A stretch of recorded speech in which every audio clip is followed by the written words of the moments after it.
Santri di kota gaib Wentira.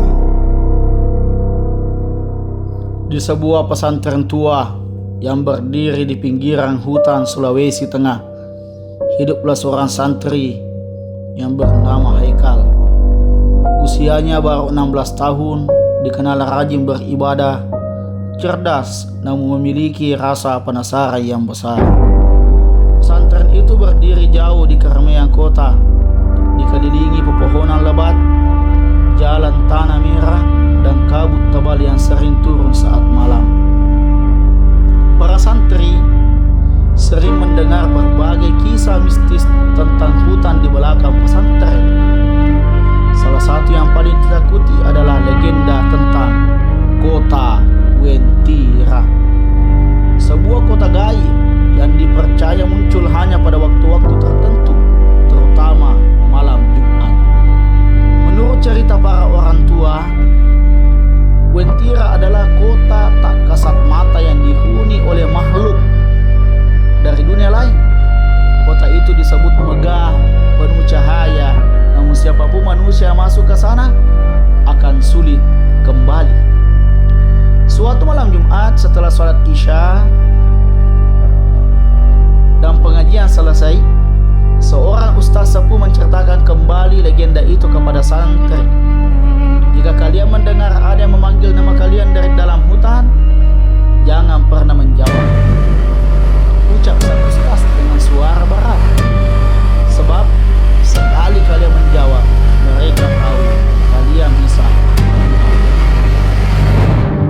Sebagai santri ketakutan, tetapi bagi Haikal, kisah itu justru menumbuhkan rasa penasaran.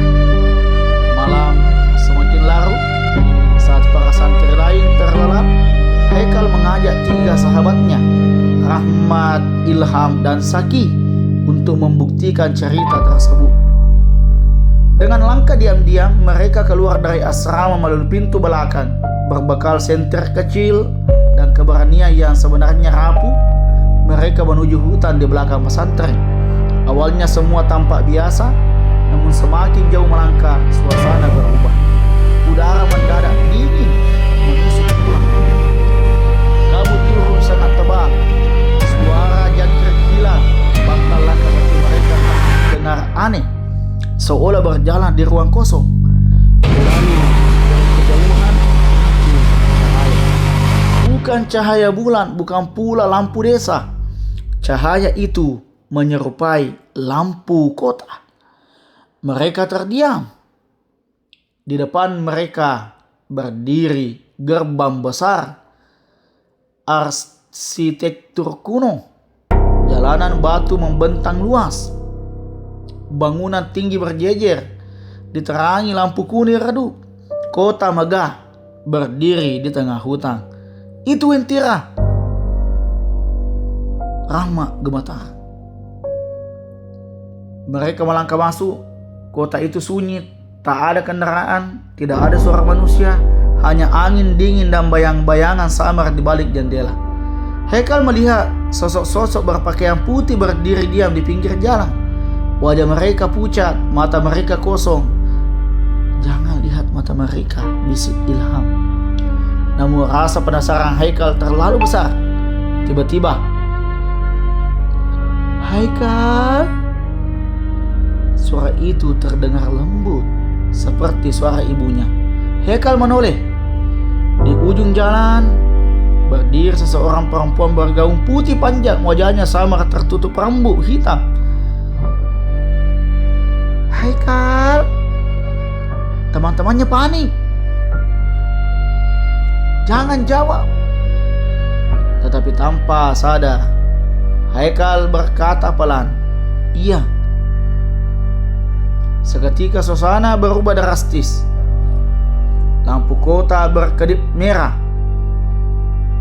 Angin berputar kencang. Sosok perempuan itu mengangkat wajah kulit pucat, mata hitam pekat, senyum panjang hingga ke telinga. Temani kami. Tanah bergetar.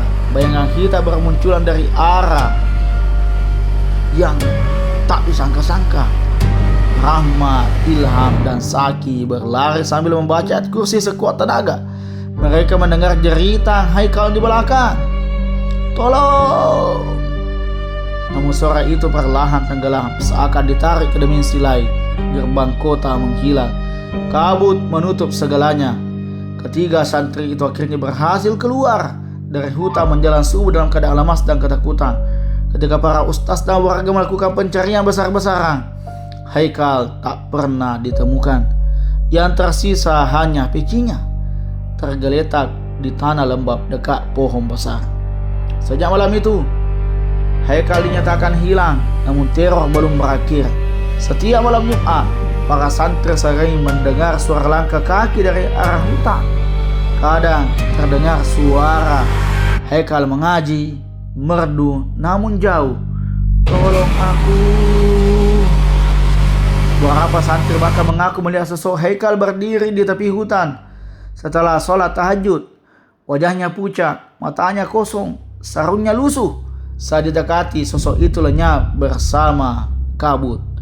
Ustaz sepuh hanya berkata, "Fikri masih hidup, tapi bukan di dunia kita." Kini pesantren itu memiliki satu larangan keras. Tak seorang pun boleh memasuki hutan belakang setelah maghrib, karena kota Wintira dipercaya masih ada, menunggu siapa saja yang cukup penasaran untuk datang. Dan konon, jika suatu malam kau mendengar namamu dipanggil lembu dari arah hutan, jangan pernah menjawab. Sebab sekali kau menjawab, jalan pulangmu mungkin akan hilang selamanya.